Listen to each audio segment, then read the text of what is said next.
Bienvenue dans cette vidéo. Aujourd'hui, j'avais envie de te parler de cette notion énergétique.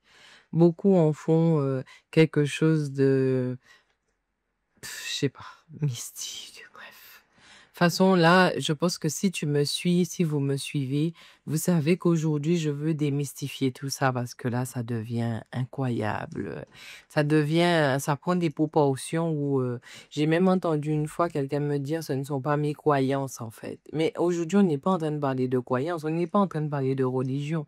On est en train de parler de quelque chose qui est totalement naturel. Et j'avais envie de vous dire dans cette vidéo une chose très importante. N'oubliez pas que on n'est pas en train de gérer du temps, on n'est pas en train de gérer de l'argent, même quand on fait du business, on est en train de gérer son énergie désormais. Pourquoi? Parce que c'est ton énergie qui va te permettre de produire de l'argent. C'est ton énergie qui va pouvoir te mettre dans ce que vous appelez l'abondance, en fait, la loi de l'abondance. C'est ton énergie qui va te permettre de gagner ou de perdre du temps. C'est ton énergie qui te permet d'être audacieuse ou audacieux, qui te permet d'avoir le courage de réaliser ta vie. C'est ton énergie. C'est une clé très importante dans ta réalisation. Et c'est pour ça que cette vidéo, je vais dire que c'est une des clés que je voudrais te donner pour que tu puisses pouvoir te réaliser vraiment. C'est prendre en conscience la qualité énergétique qui vibre en toi. Tout simplement, tu as en toi un circuit qui fait que tout se met en mouvement, que tout devient de l'impulsion ou de la rétractation. Et quand tu fais de la rétractation, tu sais, c'est le moment où tu dis, je suis éponge, j'ai aspiré. Là, tu prends. Mais tu donnes aussi. Et ce que tu donnes, ce ne sont pas seulement des conseils. Ce ne sont pas, quand tu es, par exemple, coach ou quand tu es thérapeute, ce n'est pas seulement de la guérison que tu apportes à qui que ce soit. Non. Et quand tu es dans ta famille ou que tu élèves tes enfants, c'est pas juste une éducation que tu donnes. Ou quand tu es en train d'aimer quelqu'un, c'est pas juste tu es amoureux. Non, c'est de l'énergie que tu fais converger vers. Parce que si tu n'as pas cette énergie, tu ne peux pas le faire. Si tu ne donnes pas du poids à cette énergie, tu ne peux pas impacter. Tu ne peux pas influencer.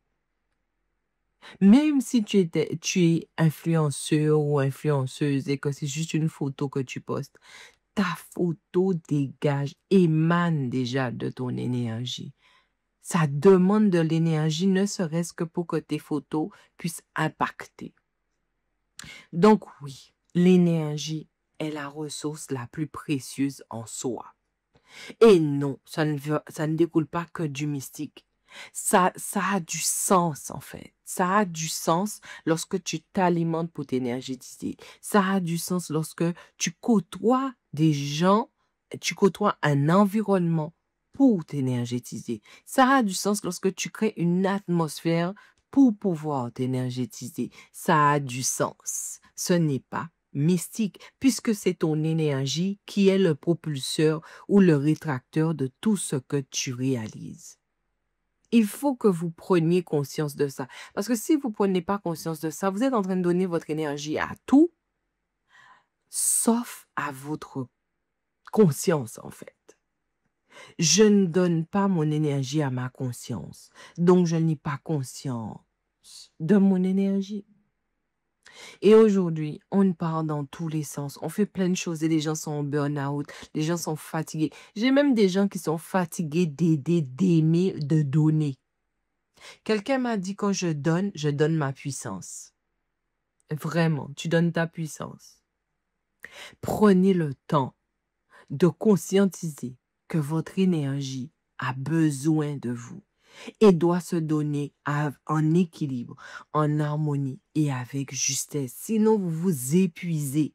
Et tous les corps de métier sont concernés et toutes les sphères de votre vie, qu'elles soient personnelles, qu'elles soient professionnelles, votre énergie est et restera la ressource la plus précieuse et la plus fondamentale en vous. Ne l'oubliez pas. À bientôt.